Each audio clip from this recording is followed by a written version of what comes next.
अगर आप आलसी हो गए, उस पर एक कहानी है आज। एक व्यापारी व्यापार करने के लिए एक शहर से दूसरे शहर जाता था। बीच में रेगिस्तान का कुछ इलाका पड़ता था। वह आदमी एक नेगेटिव सोच वाला इंसान था। हमेशा शिकायत करता रहता था कि मेरे पास ये नहीं है, वो नहीं है, इसकी कमी है, उसकी कमी है। एक दिन वह रेगिस्तान में गुजर रहा था, तभी उसकी पानी की बोतल खाली हो जाती है और उसे बड़ी जोर की प्यास लगती है। लेकिन रेगिस्तान में पानी न मिलने की वजह से उसे बहुत गुस्सा आता है और बोलता है कि कितना खराब जगह है, ना कोई पेड़ ना पानी, रास्ता भी लंबा है, रेगिस्तान पार करना पड़ता है। तभी आसमान की तरफ देख करके कहता है कि भगवान, ये कैसा जगह बना दिया आपने। अगर मेरे पास बहुत सारा पानी और बहुत सारे संसाधन होते तो इस जगह पर हरियाली कर देता, बहुत सारा पेड़ लगा देता। वह आदमी ऊपर देखकर ये सब बातें कह रहा था और ऐसा लग रहा था कि जैसे ऊपर वाले से जवाब का प्रतीक्षा कर रहा हो कि भगवान कुछ कह दे। अब चमत्कार ये हुआ कि वह जैसे ही नीचे देखा, अपने आंखों के सामने एक कुआं दिखाई दिया।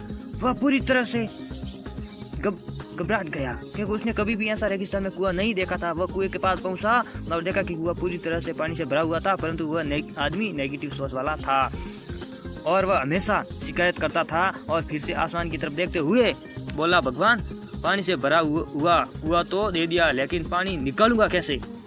तो इस बार वह जब नीचे देखा तो फिर ये चमत्कार हुआ कि उसे कुएं के पास रस्सी और बाल्टी दिखाई दी। लेकिन आदमी फिर से ऊपर देखा और बोला, भगवान, अब इस पानी को ले जाऊंगा कैसे। यानी कि उस इंसान की समस्या आ रही थी।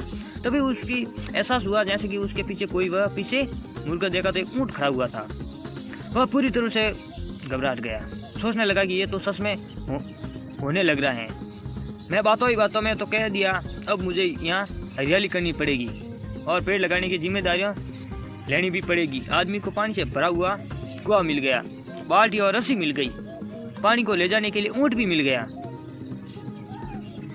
सब कुछ मिल गया। अब वह आदमी सोच रहा था कि मैं बातों बातों में क्या बोल दिया, ये गड़बड़ हो गया।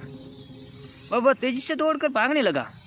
वह भाग रहा था, उस धन दिया, फिर भी क्यों बस कर भाग रहे हो। उस आदमी को लगा कि मेरे साथ पता नहीं क्या हो रहा है। वह दौड़ते दौड़ते रेगिस्तान को पार कर लिया, लेकिन उस रेगिस्तान को हरा भरा नहीं बनाया। ये कहानी हमें सिखाती है कि हमें से बहुत सारे लोग ये कहते हैं कि बड़े स्कूल में पढ़ लिया होता या बड़े कॉलेज में चला गया होता तो ये कर लेता, अगर मेरे पास बहुत सारे पैसा होता तो ये कर लेता, मेरे बॉस मेरा साथ नहीं देता, नहीं तो मैं पता नहीं क्या कर देता। हम हमेशा शिकायत ढूंढा करते हैं, जिम्मेदारियों से बसा रहते हैं। तभी ये कागज़ उड़ते हुए आया और उसके शरीर से चिपक गया।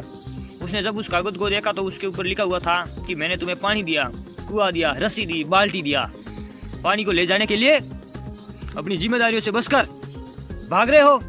ये कहानी हमें ये सिखाती है कि लाइफ में जो कुछ भी कर रहे हो 100% जिम्मेदारी हमारी है कि उस काम को बिना किसी शिकायत के पूरा करे। तो दूसरों पर दोष देना उनकी गलतियां बताता है। बंद कीजिए अपनी गलतियों को, सुधारना शुरू कीजिए।